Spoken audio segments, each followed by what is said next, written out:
Вот чего достигать надо.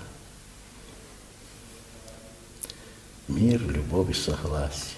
И в доме, и между людьми, в общении. Садитесь в транспорт, Господи, благослови. Доехали, слава Тебе, Господи, это все в уме. Дети должны, идя в школу или в институт, прочитать Царю Небесный короткую молитву. Как в семинариях, в академиях студенты поют ее. В конце уже занятий достойно есть поют. А ребенку прочитать, также учителям, преподавателям. В начале и в конце. Семестр начинается, или защита диплома.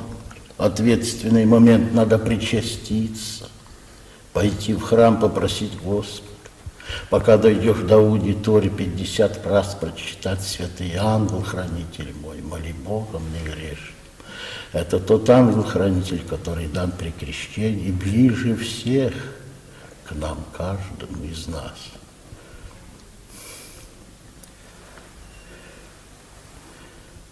Он тогда мысль благую полагает на сердце. И то, что ты слабо знаешь, вспомнишь. Тянувший билет, Господи, благослови, святый ангел, хранитель мой, помоги перед тем, как отвечать или писать, садиться. И непременно будет помощь Божья. Также детей наставлять. К доске выходит. Господи, благослови, святый ангел, хранитель мой, помоги в уме просить. И начинает отвечать. Контрольную, самостоятельную, за домашние занятия или садиться. Надо всегда призвать ангела-хранителя и всегда быть с Богом. Удалять детей от дурных поступков, чтобы не было разложений, такие же и общения должны быть в Боге. И верующие семьи православные должны общаться друг с другом, помогать друг другу. Если заметили чего-нибудь отрицательное, надо подсказать родителям, что вот такое вот это направление, надо обратить внимание и помогать друг другу. Если мы будем сообщать, это и Богу угодно, и нам в пользу. Поглядите ведь, какая Россия была. Ни одного человека не было невенчанным. Люди были в Боге. И какая бы жаркая пора не было, как то жатва или синагог, и кто-нибудь из дома, но был в храме на Казанскую, на праздник на большой. Один человек, он покрывал тогда всех. Из дома. Один человек был в храме, и благодать сходила, и благословение Божие на весь дом, хотя эти были за делом все. Тогда Господь благословляет все входы и выходы человека.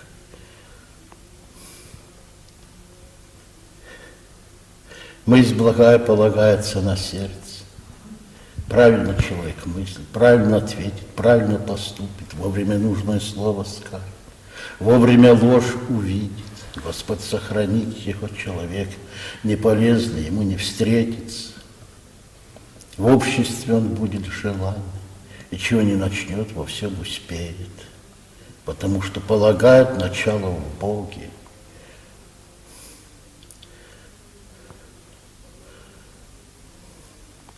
В дороге призывайте всегда. Сохраню тебя и покрою тебя, не приткнешься о камень ногу твою. Не доедешь случиться, аль проедешь случиться, не тогда, когда ты будешь на этом месте. Нечестивец, сказано, займет твое место, а тебя отведу, призывающих, имя мое святое. Это же все в Писании, в живой помощи эти слова есть. Транспорт должен освящен вас быть.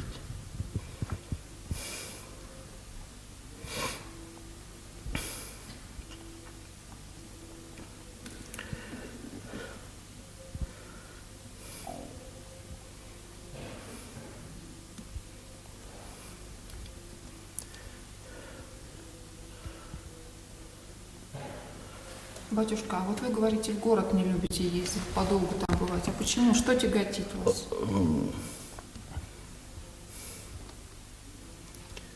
Знаете, вот эта вот греховность, вот это вот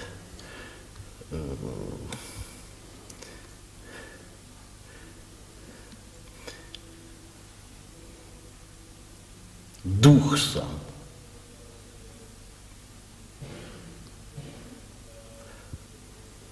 Когда с тишины, с вот этой, где Господа мы призываем, каждый день здесь Слово Божие не умолкает, выехать туда, это очень ощутимо, до того, что даже до заболевания доходит, что прямо оттуда приезжаешь как-то,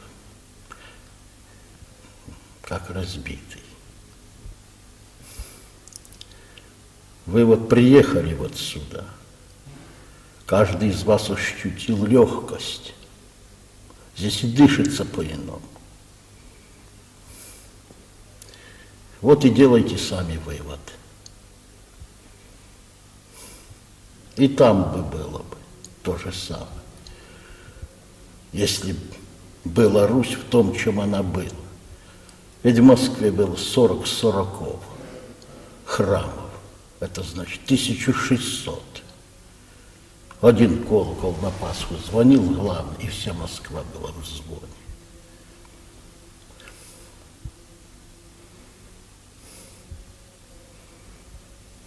Сейчас стало доходить до нас. Почему эти болезни-то обходили Москву? Да потому что микробы, оказывается, убивались. Вот что во всем есть своего рода Божий промысел. Когда змеи досаждали преподобному Сергию, говорили братья, он помолился и велел ударить в колокол, который порезали, сбросили в революционные годы. Он 67 тонн был, одно крепление только осталось от него. На 30 километров слышен был звон этого колокола. На это расстояние и змей не стало. Правда ли это или нет, биологи задались этим вопросом. Да, действительно, после 30 есть, а до 30 нет. Это же воочию. Также спросил источник Господа, который до сегодняшнего дня, а ходили братья далеко со водой. Первое время. Все Он, все им, и все от Него. И разума сказанного не с числа. Он рече и быше, он повели и создашься. И нет ему ничего невозможного. Нарицая несущие, яко сущие, повинуются все уставы и законы природы. И невозможное становится возможным. Предки наши это очень уяснили себе и знали. Самое лучшее, самое, что не есть, изящное и красивое было в храме, в монастыре. За это Русь благословлялась. Она благословлялась насколько она была богатой, что сегодняшний иностранец снимал шляпу перед русским червонцем. А сейчас вы глядите, без Бога. Какая нищета. И она будет увеличиваться. Грех будет возрастать, ибо повелело небо, а земля только будет исполнять. Почему он повелел? Да по грехам же нашим. Покаетесь, прибавлю дней ваших. Не покаетесь, уменьшу и то, что есть.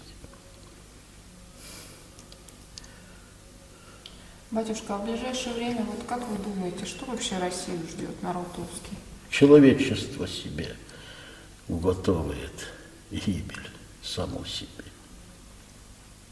Будут бедствия по местам, это только, что мы видим сейчас из нам, это только начало, да еще и началом нельзя назвать. С каждым днем будет все больше и больше и больше. По местам. Завершить это моровая язва, повальная. Сразу будут хоронить людей, а потом не в селах будут и хоронить. И города будут задыхаться в своем смраде.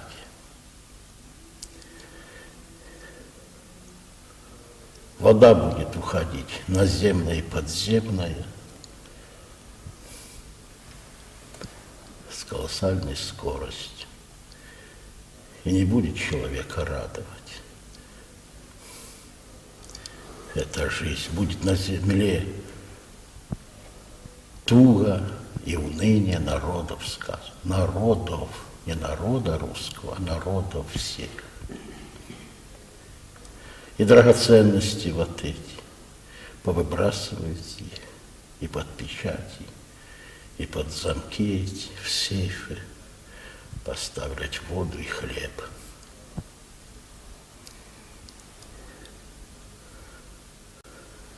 Покуда приносится жертва, покуда служится литургия, покуда земля будет прозябать. Когда слуга проклятого явится и войдет в доверие народов, это будет проходить 1,5 года, а через 1,5 года закроет православный храм. Вот тогда и заключится небо, так как оно заключилось при Илии. Ахав с каждого государства брал клятву, что Илии нет. Он знал, что он заключил небо. И весь Израиль знал это.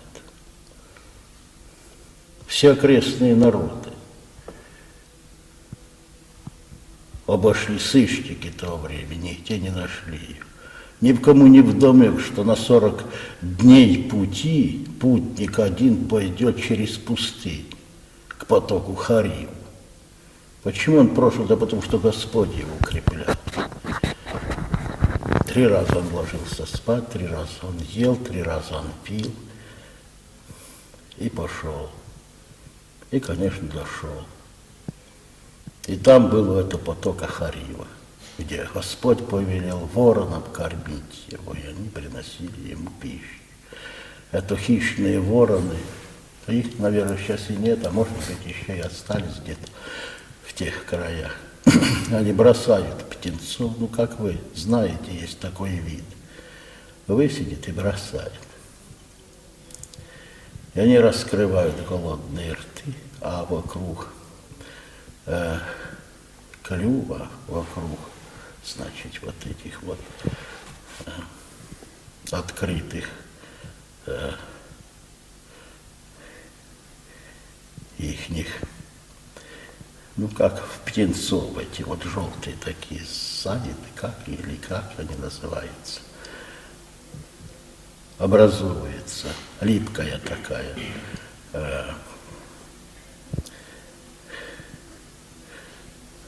слюна, которая имеет свойство привлекать мошку, и она обильно садится.